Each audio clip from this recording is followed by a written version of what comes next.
Windows 10 has finally reached its end of life after 10 years of being released to the public. It was okay, it worked, and it was definitely way better than Microsoft's newer OS, Windows 11, which released 4 years ago, and somehow still has problems to this day. Let me just list off some of the problems that Windows 11 had when Microsoft announced that Windows 10 was nearing its end-of-life support. One update caused people's SSD to brick itself after heavy load. The recall feature was announced and was universally disliked by everyone except Microsoft. An update came out recently that broke an important feature for developers.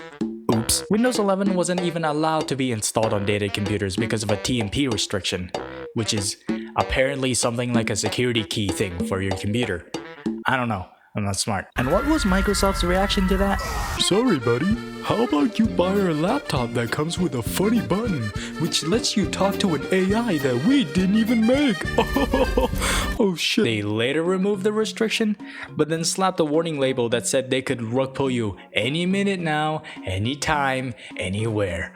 Welcome to Microsoft. And here's what happened with Windows 10 while 11 was doing all that.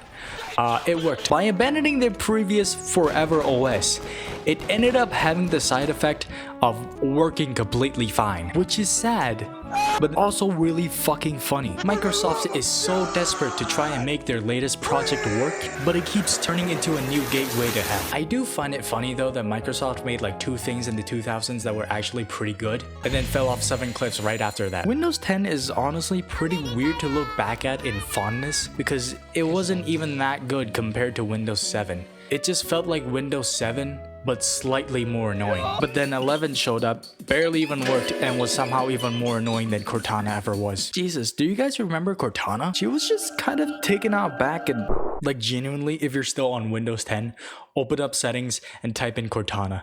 She's just completely gone. Windows 10 also had issues during its lifetime as a living OS. There was an incident where any files stored in the documents folder was straight up deleted after an update. And then in one other update, if you were working an office job and decided to print something, it would just blue screen. But in general, the OS was regarded as good by a lot of PC users, mostly because of Microsoft's last attempt at entering the tablet industry. However, since Windows 10 is no longer with us, most people's options are upgrade to Windows 11 or buy a Mac. Actually, there's a third option, and that's Linux. Yes, Linux is also an option, but I think that mostly just depends on the person's needs. My needs is being able to play Fortnite. That's the really big con for Linux.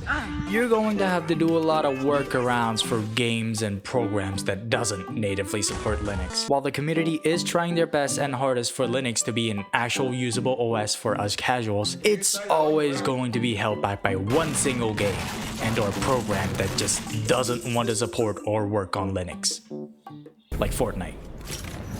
Tim Sweeney, you're a puss. So as we watch Microsoft lower the casket of Windows 10, it feels weird to say this, but this OS has quite literally been with me for a lot of my childhood, and now I'm saying goodbye to it near my birthday.